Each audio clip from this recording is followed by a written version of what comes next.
നമസ്കാരം.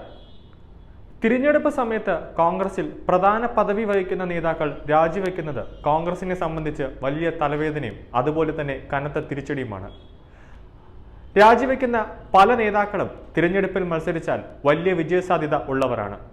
നിലവിൽ കോൺഗ്രസ് ആ സ്ഥാനാർത്ഥികളെ ഒന്നും പരിഗണിക്കുന്നില്ല എന്ന സാഹചര്യം ഉള്ളതുകൊണ്ടാണ് പല നേതാക്കളും രാജിവെക്കുന്നത് എന്നതിൽ സംശയമില്ല. തിരഞ്ഞെടുപ്പിന്റെ മൂന്നാം ഘട്ടം എത്തി നിൽക്കുന്ന സമയത്ത് കോൺഗ്രസിന് കനത്ത തിരിച്ചടി നൽകിക്കൊണ്ട് ഇഡി റെയ്ഡ് നടക്കുകയാണ്. നിലവിൽ റെയ്ഡ് പുരോഗമിക്കുന്നത് ജാർഖണ്ഡിലാണ്. വീരേന്ദ്ര രാം കേസുമായി ബന്ധപ്പെട്ടാണ് റെയ്ഡ്. കണക്കിൽപ്പെടാത്ത കോടിക്കണക്കിന് രൂപ വിവിധ ഇടങ്ങളിൽ നിന്നാണ് ഇഡി പിടിച്ചെടുത്തത്.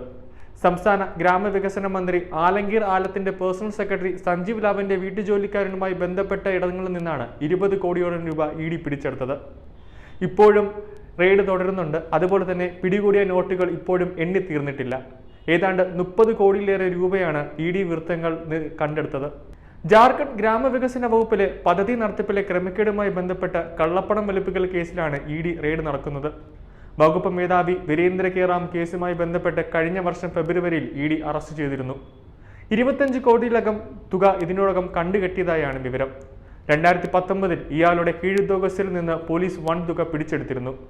തുടർന്നാണ് കള്ളപ്പണ നിരോധിത നിയമപ്രകാരം ഇഡി കേസ് രജിസ്റ്റർ ചെയ്യുകയും അന്വേഷണം ആരംഭിക്കുകയും ചെയ്യുന്നത്.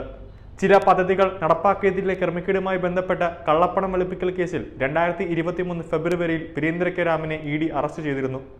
ബീഹാർ, ജാർഖണ്ഡിലെ റാഞ്ചി, ജംഷ്പൂർ എന്നിവിടങ്ങളിൽ ഇഡി നടത്തിയ റെയ്ഡിന്റെ അടിസ്ഥാനത്തിലാണ് അറസ്റ്റ്. പിടികൂടിയ നോട്ടുകെട്ടുകളിൽ ഭൂരിഭാഗവും 500 രൂപയുടേതാണ്. റെയ്ഡിൽ നോട്ടുകെട്ടുകൾക്ക് പുറമെ സ്വർണ്ണാഭരണവും ഇഡി കണ്ടെടുത്തിട്ടുണ്ട്.